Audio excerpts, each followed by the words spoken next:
This is the imKey Pro, made by imToken. It's not often mentioned alongside some of the other more popular hardware wallet options in crypto, but it's a neat little device worth talking about. It's got the tech, the pedigree, and the personal vouch from a close associate who works deep within the crypto industry that just otherwise might convince you this is the option for securing your digital assets. Shall we dive in? The imKey first hit the market back in 2020, so it's definitely considered more of a mid-tier gen hardware wallet. But you can buy the imKey Pro from their website for around 110 bucks USD, which is actually pretty reasonable compared to some of the other options on the market available right now, which can range anywhere from between 100 USD to as much as 400 USD. But having said that, it does sit on the higher end of the range, especially considering the device's age. But of course, price point alone, it doesn't tell the entire story. So, as with all tech gadgets, and especially with hardware wallets, it's especially important to look at what comes inside the package. And this thing is absolutely built like a digital bunker. At the end of the day, the thing with hardware wallets is everything comes down to one critical piece of hardware inside the hardware wallet, which is the silicone. This is the chip that's storing your private keys. It's the vault where your private keys lives. If the chip fails or is compromised or is attacked, nothing else matters. So with that being said, the imKey uses an Infineon SLE78 secure element chip. Now, before your eyes glaze over with the technical jargon, most viewers, they don't really care about the hardware chip's name. They care about whether it's an iPhone or a Google Pixel. But let me put this into perspective. The SLE78 Infineon chip is also the same chip used in passports. It's also the same chip used to protect your bank chip cards, like your debit cards or your credit cards. And also the YubiKey two-factor authentication devices, as some examples. So these chips are serious stuff.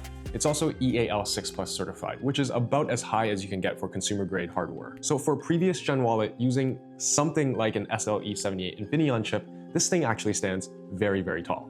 Now, imKey calls this military-grade hardware, which, okay, is a bit of a marketing stretch. But here's what actually matters. If someone malicious manages to get their hands on your hardware wallet and decide to take it apart with specialized equipment, the chip itself will detect the intrusion and then physically destroy itself. And your private keys, your secret recovery seed phrases will die with it. Is it perfect? Well, actually, not really.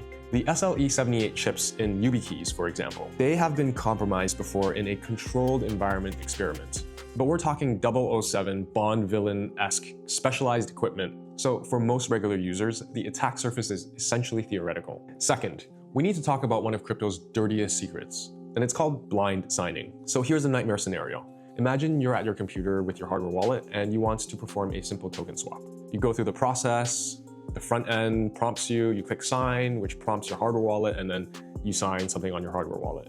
But what you're actually signing could be draining your entire wallet, and you would have no idea until it's too late. That's exactly what happened with the $1.5 billion Bybit hack from earlier in 2025, when hackers were able to compromise a Bybit executive's computer and spoof a front end, making them think they're signing for something normal on their computer. And then when that transaction gets prompted over into their hardware wallet, it's actually something totally different. They're actually sending money to a hacker's address. And the senior Bybit executives suffered this because they were blind signing with their current gen Ledger hardware wallet. Now, this is because most hardware wallets, especially the older ones, they're not actually able to show you what you're signing. Oftentimes, there's not enough real estate on the screen, or the smart contract might be too new or too complex to properly fully display the transaction context. So you get a wall of incomprehensible hex code, a yes or no prompt, and then that's it. You're essentially signing a contract you can't read in a language you don't understand and hoping for the best. Software wallets solved this years ago with things like transaction simulation, but older hardware wallets, they've lagged behind. The imKey in this case is an exception. They have a slightly larger screen that can display a little bit more transaction context. Though, of course, it doesn't match the clarity of newer gen devices like the Keystone 3 Pro with its 4-inch screen. But for a previous gen device, the imKey punches above its weight class. Is it perfect? No. But is it better than blind signing? Absolutely. The other thing about first gen hardware wallet devices is I am so done with cables and micro USBs and adapters. There's nothing more annoying than juggling a bunch of cables and adapters just to sign a transaction, especially when the plugs have come loose over the years. So in order to even keep your first gen hardware wallet device powered on, you have to plug the cable into the hardware wallet at just the right angle. The real ones will know what I'm talking about. So when I first connected the imKey Pro via Bluetooth to my phone and the companion imToken app, it really felt like magic. You just pull out your phone, authorize a transaction, and then done. No cables, no fumbling around. But, and this is important, using Bluetooth is a trade-off. If we're ranking hardware wallet connection methods by security, Bluetooth actually sits near the bottom. It's a complex, code-heavy stack that's hard to implement properly and securely, which means a wider attack surface, more things to go wrong. So how do you defend against this? Number one, and this is common sense, only use hardware wallets in safe locations, so other people can't perform man-in-the-middle attacks. I mean, if you're using a hardware wallet, you should really only be using it at home. And then number two, just make sure your imKey is turned off when you're not using it.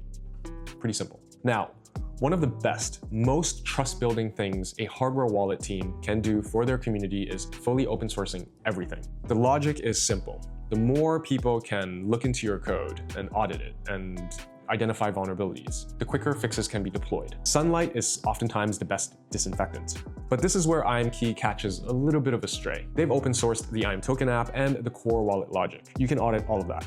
But the device firmware itself, the Bluetooth implementation, and the interface code for how the secure element chip interacts with the rest of the software and hardware, all of that is closed source behind the black box. imKey's official narrative and position on this fact is that they need to keep things closed source for security. They believe exposing the firmware would create attack vectors for sophisticated adversaries to exploit. But that's where the critics start sharpening their knives, because industry leaders like Trezor or Keystone, they're setting a different example. The Trezor Safe 7, for example, is fully open source. Hardware schematics, firmware, the bootloader, even the secure element chip that they use, which is called the Tropical. The Keystone 3 Pro, same deal. They've proven you can build secure hardware wallets without hiding behind proprietary code. So when imKey and imToken says we need to keep everything closed source for security, the natural response is, well, then why doesn't Trezor or Keystone do the same thing? Is it a deal breaker? That depends on your threat model and your trust tolerance. My take, it's 2025. Fully open sourcing everything is no longer a nice to have. It's a baseline expectation for serious hardware wallet manufacturers and users. imKey has the pedigree and the chip you can't open source that because that's proprietary from a third party. But everything else, you're lagging behind where the industry is heading towards. Does that mean you shouldn't use it? Not necessarily, but you should know exactly what you're accepting when you do.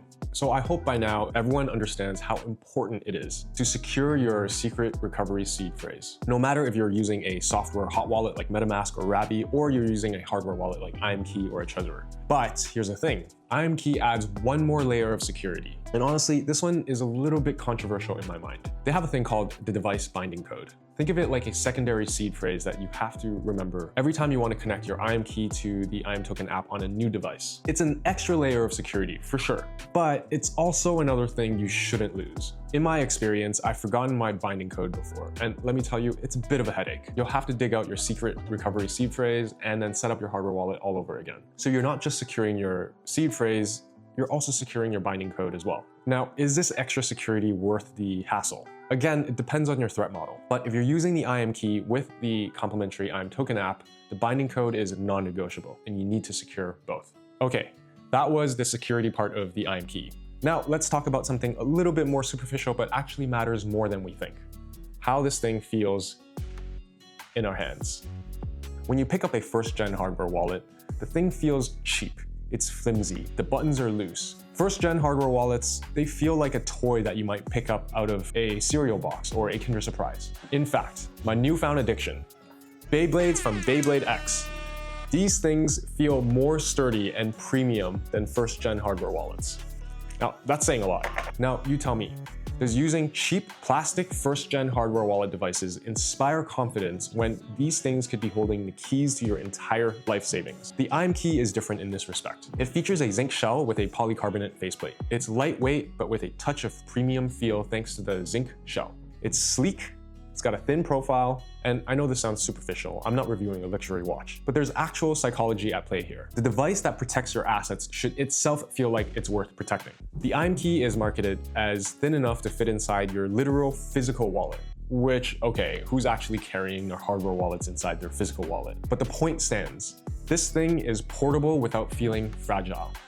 The imKey features a 33 mAh lithium-ion battery, and it yields around 80 minutes of continuous usage, or around 4 weeks of light to minimum usage before the device needs a recharge. Now, unfortunately, that does mean the device comes with a micro USB cable for charging and wired connections. So yes, unfortunately, we can't quite get away from the adapter nightmare just yet. The buttons, they're all right. You know, I still occasionally miss a few button presses here and there, especially when I'm unlocking the device with my passcode. However, these buttons are definitely noticeably better than first-gen hardware wallet devices. First-gen devices, they had mushy plastic buttons that feel like they would fall apart. And even newer gen devices with touchscreens, they're cool and they're sleek, but they introduce a new failure point. The imKey kind of threads the needle. Reliable physical buttons with a premium feel. And that screen size we mentioned earlier, it's big enough to read actual transaction details without fully squinting your eyes. It's not massive by modern standards, but certainly functional, which is the exact sweet spot designers want to find between portability and usability. Which, of course, brings us into usability. Hardware wallets are supposed to protect you.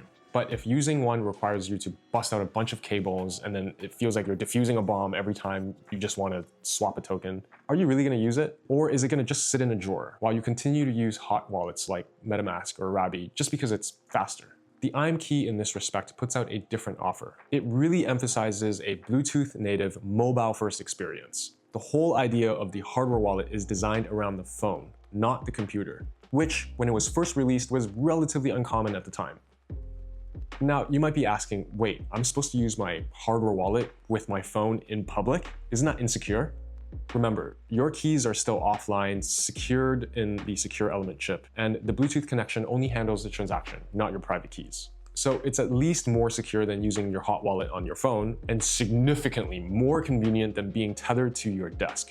And here's how it works in practice. The imKey pairs seamlessly with the imToken app, which is available on iOS and Android. And to be clear, to extract the maximum benefit out of using the imKey, you must use the imToken app. Of course, the app has all the standard functions that you would expect, like send and receive, swap, and also a built-in browser, which means you can navigate pretty much to any dApp that you want. Connect via Wallet Connect, and then clear sign for transactions on your phone and with the imKey.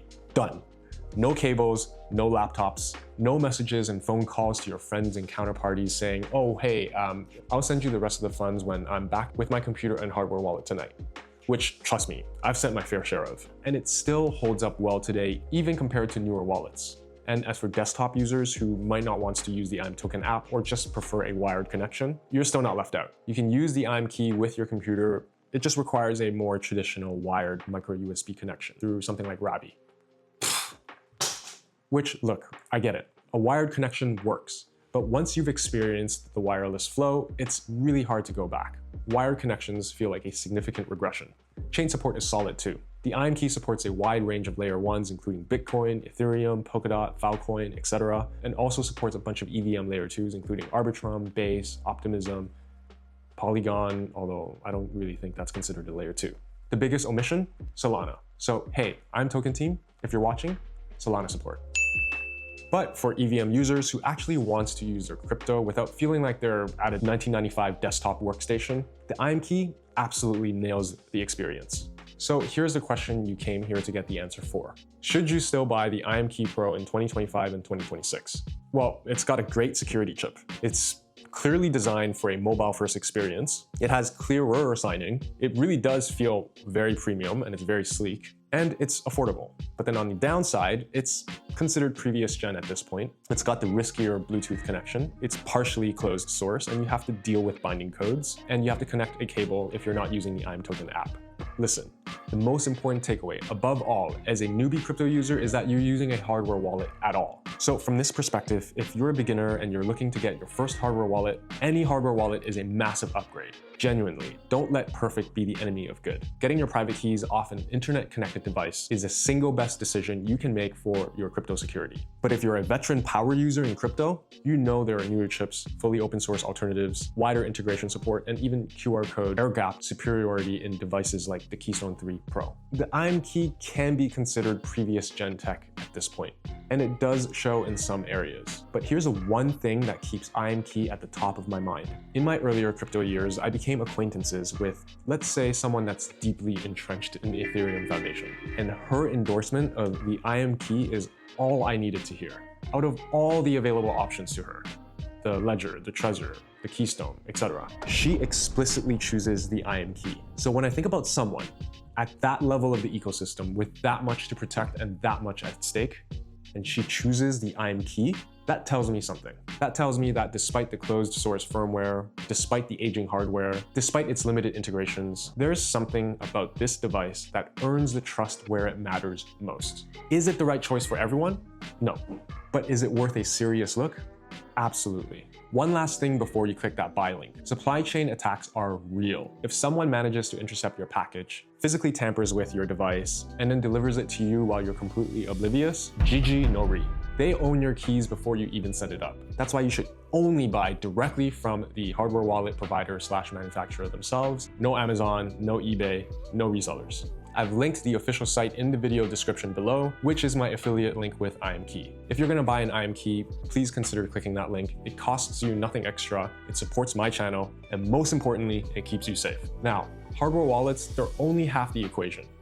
Everyone is using MetaMask, but almost nobody is talking about the wallet that is quietly eating its lunch. It's called Rabby, and it's the best software wallet you're not using yet. Whether you pair Rabby with your imKey or connect it to any other hardware wallet, or even just use it standalone, Rabby is changing the game. I break down exactly why in my next video, so stay tuned and check it out. That's it for now. Peace.